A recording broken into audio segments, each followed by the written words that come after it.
CBS 58 News is looking ahead to the Racing Hearts 5K to bring about awareness and money for an underrepresented and often misunderstood and rarely known about disorder.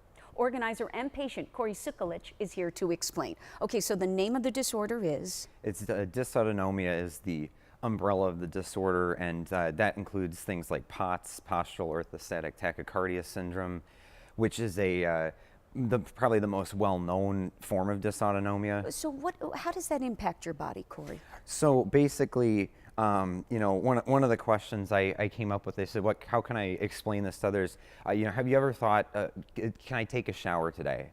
Have you ever thought, will I be able to go outside because of the weather? So the disorder affects the autonomic nervous system, which affects functioning of heart rate, blood pressure, digestion, sweating, sleep, cognition. Everything is affected. Right now, there's not a substantial amount of treatment. It's mostly kind of triage treatment while they're still kind of trying to root out the underlying causes. So in the meantime, you're trying to raise awareness about this event with the Racing Hearts 5K. Now it's at Kettle Moraine High School. At Kettle Moraine Lutheran High School. And what it is there's a small group that got together from St. John's Evangelical Lutheran in Mequon. And they got together because their pastor's wife, Corinne Kaler, actually was diagnosed with this disorder as well. And so they got together as a groundswell group in the community to raise support for her, her family, and then to raise awareness and money for others that are underrepresented with this disorder. Okay, so Sunday, where should folks show up and at what time?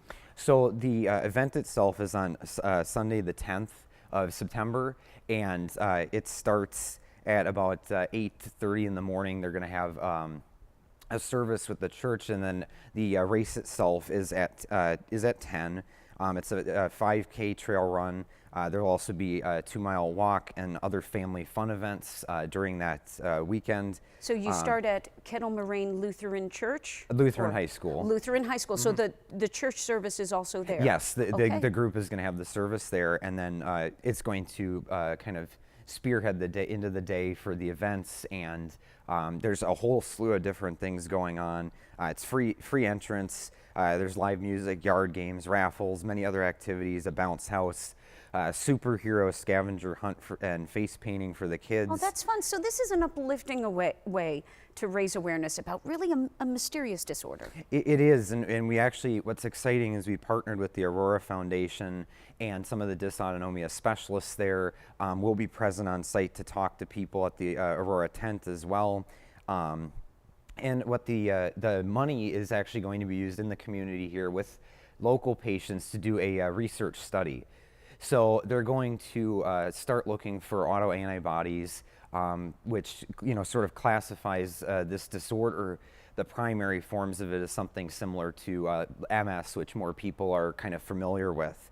To get back to some of the more information we've got, there's about 500,000 to 1 million folks in the U.S. that are likely to have this disorder.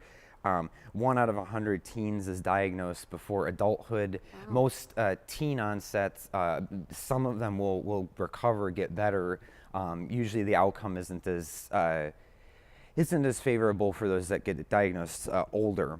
But it usually stems from some kind of challenge to the body, either an immune issue or, in Corinne's case, a surgical situation where something just gets kind of set off the wrong way, and it doesn't go back to normal. Before the September Racing Hearts 5K, though, on September 6th, the Texas Roadhouse in West Bend is donating proceeds of all the sales Yes, that day? that's correct. There's a event, they're going to donate 10% of all sales. All you need to do is just bring a flyer and a flyer about the Racing Hearts 5K? Racing Hearts. They'll have these flyers here that Texas Roadhouse has given us, and they can be found on either the Facebook page or on the website. And